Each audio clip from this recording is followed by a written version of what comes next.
আশা করছি সুস্থ থাকবে এবং আমাদের নিয়মিত ক্লাস শুনবে।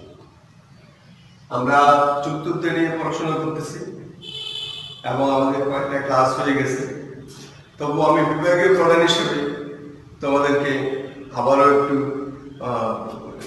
চতুর্থের বিষয়বস্তু সম্পর্কে একটু আলোচনা করব এবং আমি যা পড়াবো সে সম্বন্ধে একটু করে বলবো।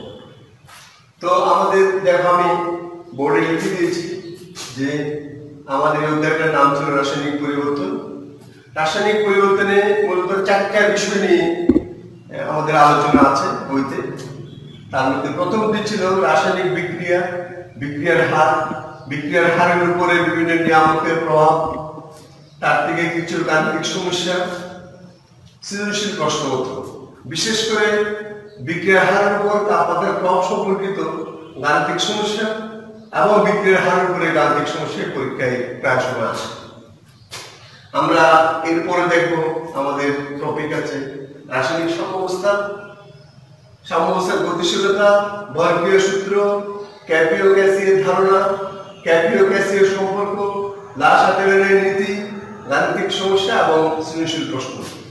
এখানে আমাদের ক্যাপি ক্যাসি ভিত্তিক অঙ্ক প্রায় সময় পরীক্ষা আসে এবং লাসাটেলের নীতির প্রয়োগ পরীক্ষায় সৃজনশীল প্রশ্ন হিসেবে আমরা দেখি। তৃতীয় ধারণা হচ্ছে পানির আয়নিক গুণফল, অসওয়ার্ডের লঘুকরণ সূত্র, অম্ল ক্ষারের বিয়োজন ধ্রুবক, অম্ল ক্ষারের শক্তির ব্যাখ্যা অর্থাৎ কোন অম্লটা শক্তিশালী কোন ক্ষারটা শক্তিশালী, পিএইচ, বাফার দ্রবণের পিএইচ নিয়ন্ত্রণ কৌশল, হ্যান্ডারসন-হ্যাসেলবাদ সমীকরণ প্রতিপাদন, বাফার দ্রবণের প্রয়োগ, গাণিতিক সমস্যা এবং সৃজনশীল প্রশ্ন। এই অধ্যায় থেকে বাফার দ্রবণ ভিত্তিক এবং পিএইচ ভিত্তিক অঙ্ক প্রায় সময় ভর্তি পরীক্ষায় আসে আর তোমাদের পরীক্ষাতে আসবেই। এছাড়া আরেকটা টপিক আছে এখানে যেটা হচ্ছে তাপ রাসায়নিক সমীকরণ, হ্যাসের তাপ সমষ্টিকরণ সূত্র, প্রশমন তাপ এবং কিছু গাণিতিক সমস্যা, সৃজনশীল প্রশ্ন নিয়ে আলোচনা আমরা করব। এবং হ্যাসের তাপ সমষ্টিকরণ সূত্র এবং প্রশমন তাপ সম্পর্কিত পরীক্ষা প্রায় সময় পরীক্ষায় আমরা দেখি এবং বিভিন্ন জ্বালানি মান নিয়ে আলোচনা আমরা পরীক্ষায় প্রশ্নে দেখতে পাই। তো যাই হোক, আমরা আজকে এই 3 নম্বর পয়েন্টে নিয়ে আলোচনা করব এবং তোমাদের অন্যান্য স্যাররা যে আগে 2টা বিষয় সম্পর্কে আলোচনা হয়েছে, আমি যতটুকু খবর পেয়েছি বা তাদের সাথে ফোন করে জেনেছি, আমরা এই সমস্ত বিষয়বস্তু সম্পর্কে আমরা পড়ে ফেলেছি এবং এটি নিয়ে আমরা এখন আলোচনা করব। আমরা সরাসরি পানির আয়নিক গুণফলে চলে যাব এবং পানির আয়নিক গুণফল এই নিয়ে আমাদের আলোচনা। বিজ্ঞানী এক কোলরাস পানির আয়নিক গুণফল পরীক্ষা করে দেখেন, পানির পরিবাহিতা পরীক্ষা করে দেখেন যে পানি অত্যন্ত মৃদু পরিবাহী এবং দ্রবণে এটি বিয়োজিত হয় না বললেই চলে। তার পানির আয়নিক সমীকরণটা উনি এইভাবে লিখেছেন, পানি H+ বা এভাবে লেখা যায় 2H2 H3O+ OH-। তো আমরা সাম্যাবস্থার যে ধারণা পেয়েছি সেখান থেকে আমরা যদি এই সমবিক্রিয়াটার কেসি বা পানির ক্ষেত্রে আমরা এটাকে কেডি বলতেছি সমান H+ OH-। এই যে সমীকরণটা তুমি দেখলে এটা একটা সমবিক্রিয়ার সমীকরণ। আমরা এখান থেকে যদি এটাকে মাল্টিপ্লাই করি তখন তাহলে আমাদের দাঁড়াচ্ছে KD × H2O H+, অর্থাৎ পানির আয়নিক গুণফল হলো তার হাইড্রোজেন আয়নের মোলার ঘনমাত্রা এবং হাইড্রোক্সিল আয়নের মোলার ঘনমাত্রার গুণফল। তো আমরা আগেই বলছি যেহেতু পানির বিয়োজন অত্যন্ত কম, কাজে এর বিয়োজন নাই বললেই চলে। কাজে এইটার মতো এইটা একটা ধ্রুব সংখ্যা, এই দুইটা ধ্রুব সংখ্যাকে আমরা নতুন একটা ধ্রুব সংখ্যা দিয়ে রিপ্লেস করতেছি, যাকে আমরা নাম দিচ্ছি ক্যাডাব্লিউ। তাহলে আমরা যদি দাঁড়ানো কি ক্যাডাব্লিউ সমান H+ এই গেল আমাদের পানির আইনিক গুণফলের ব্যাখ্যা। এবং বিজ্ঞানী কোলরাস এই পরীক্ষাগত তার মান বের করেছে এবং এই মানটা হচ্ছে 10⁻⁻⁻। যেহেতু মোলার ঘনমাত্রা একক আছে, মোলার ঘনমাত্রা একক হচ্ছে মোল পার লিটার। মোলার ঘনমাত্রার একক মোলার ঘনমাত্রা। তাহলে এখানে দুইজনের মোলার ঘনমাত্রা আছে দেখে moles square per litre square দেওয়া যায়। তবে পানির আইনিক গুণফল ধ্রুব সংখ্যা দেখে আমরা এখানে এককটা লিখি না। তাহলে কেন বুঝা গেল আমরা কেন এই এককটা লিখছি না? কারণ পানির আইনিক গুণফল ধ্রুব সংখ্যা। তবে যে কোনো জায়গায় হাইড্রোজেনের ঘনমাত্রা বা হাইড্রোক্সিলের ঘনমাত্রা যদি আমরা লিখতে চাই তাহলে মোলস পার লিটার আমাদের লিখতে হবে। কিন্তু যখন আমরা পানির আইনিক গুণফল বুঝাবো 10⁻⁴ লিখবো, তখন আর এই এককগুলি লিখবো না। আমরা নিশ্চয়ই বুঝে গেছি। তাহলে আমাদের কি দাঁড়ালো? হাইড্রোজেন আয়ন এর মোলার ঘনমাত্রা হাইড্রোক্সিল আয়নের মোলার ঘনমাত্রা সমান 10⁻⁻⁴। নিশ্চয়ই বুঝে গেলাম। যেহেতু আমরা দেখছি যে হাইড্রোজেন আয়ন এবং হাইড্রোক্সিল আয়ন এর ঘনমাত্রা দুইটার পরিমাণ সমান, কাজে আমরা সমীকরণটাকে যদি এইভাবে লিখি তাহলে তোমাদের বুঝে যেতে হবে সমান OH মাইনাস সমান 10⁻⁻⁷। অর্থাৎ যে কোনো একজনের ঘনমাত্রা 10⁻⁻⁷। হাইড্রোজেন আয়নের ঘনমাত্রা হোক আর হাইড্রোক্সিল আয়নের ঘনমাত্রা হোক পানি। কাজে আমরা যদি বলি যে পানির আইনিক গুণফল বলতে আমরা কি বুঝবো? পানির আইনিক গুণফল বলতে আমরা বুঝবো পানিতে হাইড্রোজেন আয়ন এবং হাইড্রোক্সিল আয়নের মোলার ঘনমাত্রার গুণফল এবং 25 ডিগ্রি সেলসিয়াস তাপমাত্রায় এবং এর মানটা হবে 10⁻⁻⁴। এটা প্রখ্যাত বিজ্ঞানী এফ কোলরাস এটা নির্ধারণ করেছে এবং এটা একটি পরীক্ষিত মান। তো আমরা দেখতেছি কি যে দ্রবণে হাইড্রোজেনের ঘনমাত্রা 10⁻⁷, হাইড্রোক্সিলের ঘনমাত্রা 10⁻⁷। তবে আমরা যদি দ্রবণে অ্যাসিড যোগ করি পানিতে, দ্রবণের আমল আমরা পানিতে করি, পানিতে যদি H+ বা অ্যাসিড যোগ করা হয় তবে ওই 10⁻⁷ এর মানটা বাড়তে থাকে। 10⁻⁷ টা কমে 10⁻6 হবে, 10⁻5 হবে, 10⁻3 হবে, যে কোনো কিছু হবে এবং সর্বশেষ হবে।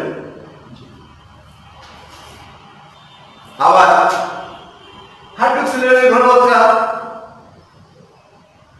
একইভাবে যদি পানিতে যদি OH মাইনাস যোগ করি তবে দ্রবণে হাইড্রোক্সিলের ঘনমাত্রা বেড়ে যাবে।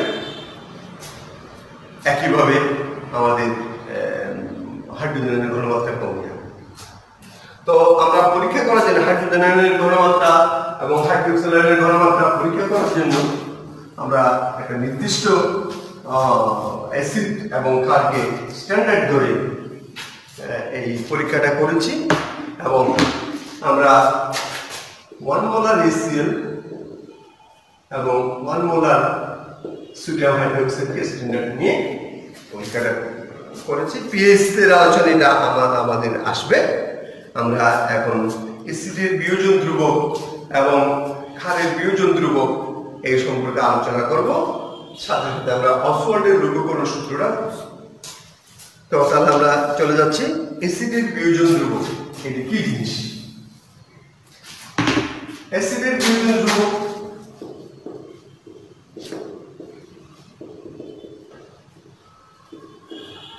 যাকে আমরা কে বলতেছি, এই অ্যাসিডকে বোঝানো হচ্ছে। যেমন করে ডি দিয়ে পানির ডিসোসিয়েশনকে বোঝানো হয়েছিল, ডাব্লিউ দিয়ে ওয়াটারকে বোঝানো হয়েছিল, এই দিয়ে আমরা অ্যাসিডকে বোঝাচ্ছি।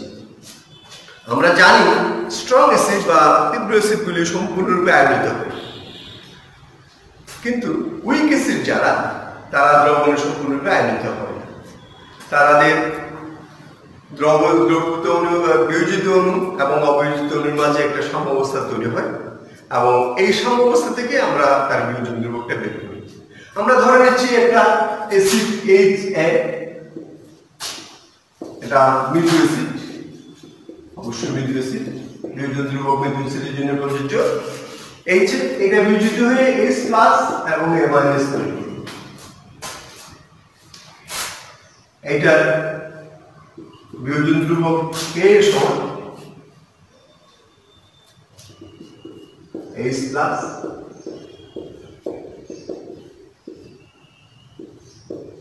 এইটা আমরা সাম্যাবস্থা থেকে জানছি যে কোনো ডিসোসিয়েশন বিক্রিয়ার Kc সমান তার উৎপাদের মোলার ঘনমাত্রা এবং বিক্রিয়কের মোলার ঘনমাত্রা।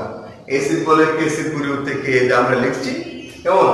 তাহলে আমরা এইটা তো আমরা যদি এটা দেখি K ইনটু H সমান H+,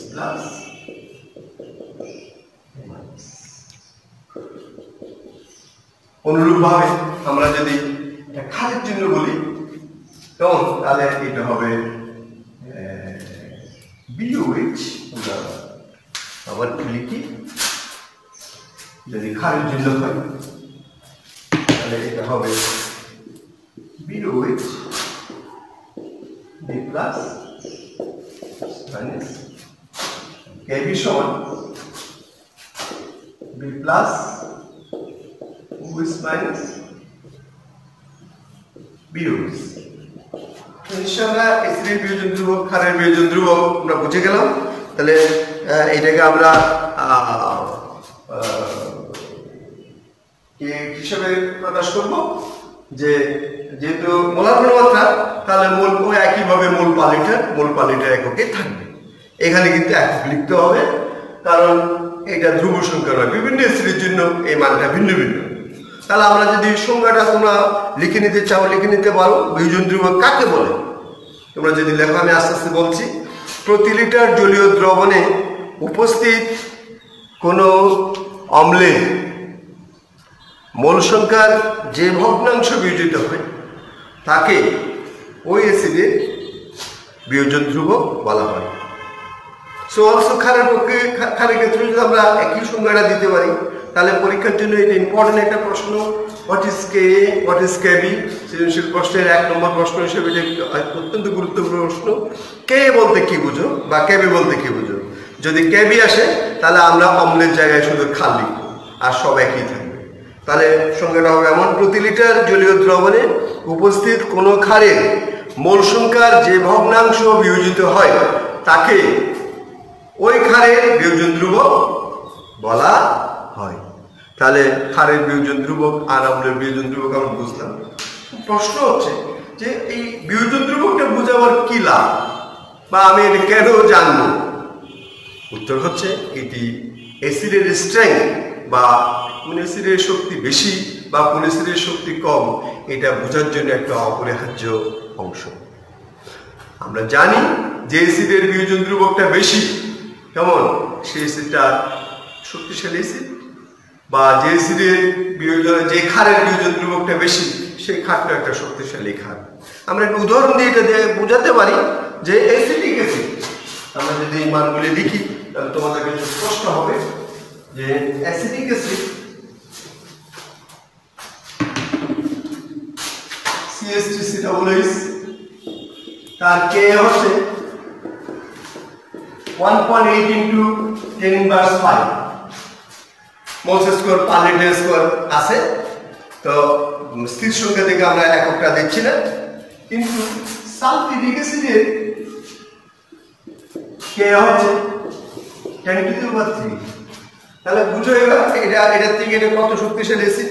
তাহলে অ্যাসিডিক অ্যাসিডটা কেন দুর্বল অ্যাসিড আর সালফিউরিক অ্যাসিডটা কেন শক্তিশালী অ্যাসিড, আমরা এই দুইটা মান পর্যবেক্ষণ করেই ইজিলি বুঝতে পারতেছি যে এইটা কেন শক্তিশালী অ্যাসিড হবে বা কেন দুর্বল অ্যাসিড হবে। তাহলে আমাদের অম্লের বিয়োজন ধ্রুবক এবং ক্ষারের বিয়োজন ধ্রুবক আমরা এই বিষয়ে আলোচনা করলাম। আমরা এখন সরাসরি চলে যাচ্ছি যে অসওয়াল্ডের লঘুকরণ সূত্র। আমরা অসওয়াল্ডের লঘুকরণ সূত্রটা দেখব। অসওয়াল্ডের লঘুকরণ সূত্রে কি ব্যাখ্যা করা হয়েছে আমি প্রথমে এটা বলে নিচ্ছি তোমাদের, যে অসওয়াল্ডের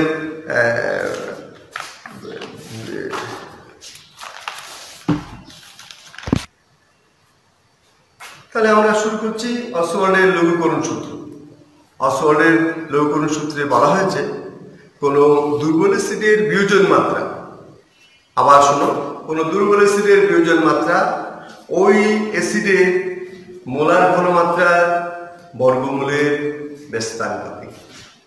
নিশ্চয়ই আমি আবার বলছি, কোনো অ্যাসিডের বিয়োজন মাত্রা ওই অ্যাসিডের মোলার ঘনমাত্রার বর্গমূলের ব্যস্তানুপাতিক। এটি হচ্ছে অসওয়াল্ডের লঘুকরণ সূত্র। এটিকে আমরা গাণিতিকভাবে প্রমাণ করব এবং দেখব যে উনি কি বলছে, যে গাণিতিকভাবে এটা কি দাঁড়ায়। আমরা বিয়োজন মাত্রা কি জিনিস এই সম্পর্কে একটু করে আগেও বলেছি, যে অ্যাসিডের বিয়োজন ধ্রুবক। তাহলে বিয়োজন মাত্রাকে আমরা আলফা দ্বারা নির্দেশ করি। যে কোনো অ্যাসিডের যে অংশটি দ্রবণে বিয়োজিত হয় তাকে আমরা বলছি বিয়োজন মাত্রা।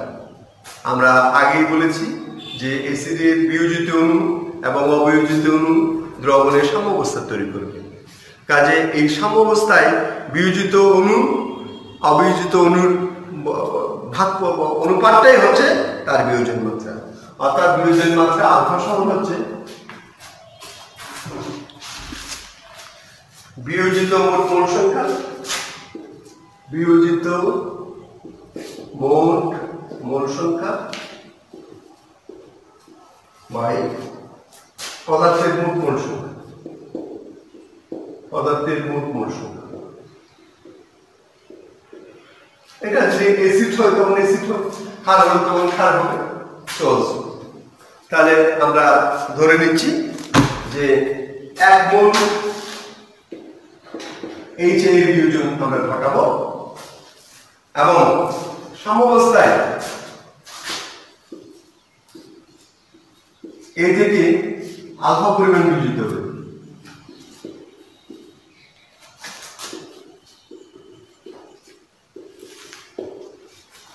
এবং অ্যাসিডের ঘনমাত্রা।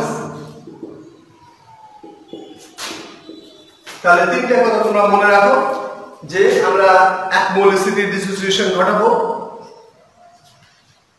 সাম্যাবস্থায় ধরে নেব এর থেকে আলফা পরিমাণ ডিসোসিয়েট হয়েছে এবং অ্যাসিডের ঘনমাত্রা হলো সি। আমরা সমীকরণটা লিখছি।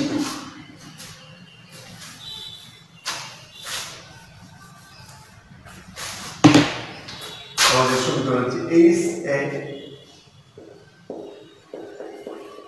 H প্লাস বিক্রিয়ার শুরুতে 1 মোল, বিক্রিয়ার শুরুতে কোনো উৎপাদ ছিল না, সাম্যাবস্থায় 1 মাইনাস আলফা আলফা আলফা, ঘনমাত্রা সি হলে অ্যাসিডের ঘনমাত্রা হবে 1 minus alpha to C, alpha C. এই যে সমীকরণটা তোমরা লেখো। আর আমরা সমদ্রবকের জন্য যে সমীকরণ আমাদের কে হচ্ছে H প্লাস A মাইনাস, এটা হচ্ছে আমাদের সমদ্রবকের সমীকরণ। আমরা আগেই জেনেছি সাম্যাবস্থা থেকে। এখন আমরা মানগুলি বসাচ্ছি। Alpha C into alpha C 1 minus alpha C, alpha square C 1 minus alpha. আমাদের সঙ্গে এটা দা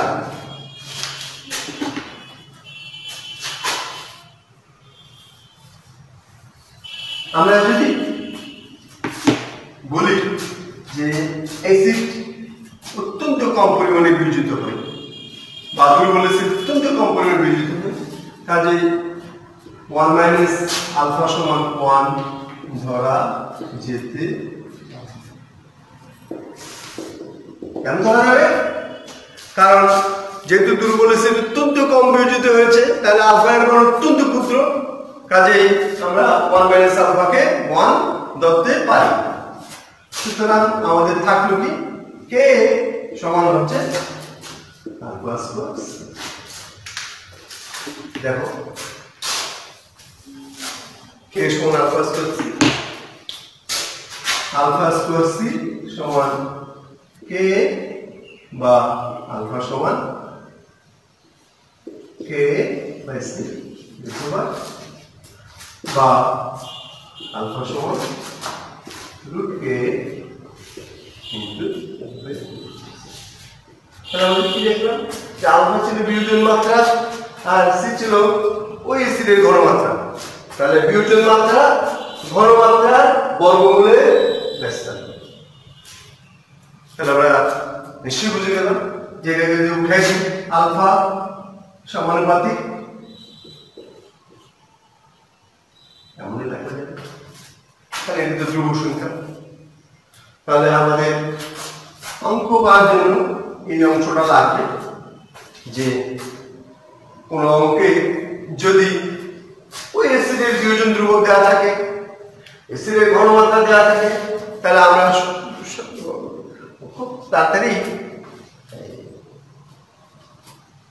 বিয়োজন মাত্রা বের করতে পারবো, এবং বিয়োজন মাত্রা বের হলেই আমরা ওই এসিডের পিএইচ নির্ণয় করতে পারবো। পিএইচ এর ধারণা থেকে আমরা পরবর্তী ক্লাসে এগুলি নিয়ে আলোচনা করব, এবং তোমরা আজকে আমরা যা বললাম তার জিস্ট পয়েন্ট হচ্ছে, আমরা প্রথম বললাম পানির আয়নিক গুণফলটা কি জিনিস, আমরা নিশ্চয়ই তোমরা বুঝেছ। আমরা আরো বললাম এসিডের বিয়োজন ধ্রুবক কি, এটাও তোমরা নিশ্চয়ই অনুধাবন করতে পেরেছ। ক্ষারের বিয়োজন ধ্রুবক কি, বিয়োজন ধ্রুবক কেন জানা দরকার, এবং আসওয়াল্ডের লঘুকরণ সূত্রটা কি, এই 4টি পয়েন্টে আমি আলোচনা করলাম। পরবর্তী ক্লাসে যখন আমরা পিএইচ নিয়ে আলোচনা করব, তখন এর অ্যাপ্লিকেশন যে আলফা সমান, তাহলে মনে রাখতে হবে আলফা সমান root over K by 1 by root C, এটি কিন্তু আমাদের মনে রাখতে হবে। আমরা সময় সময় ক্লাসটা শুনবো, এবং যাতে আমরা কেমিস্ট্রির ধারণা থেকে পিছিয়ে না পড়ি, সেজন্য কলেজের এই আয়োজন। তোমরা যত বেশি শুনবে আমাদের আয়োজন তত বেশি সার্থক হবে। তোমাদের সবাইকে শুভেচ্ছা।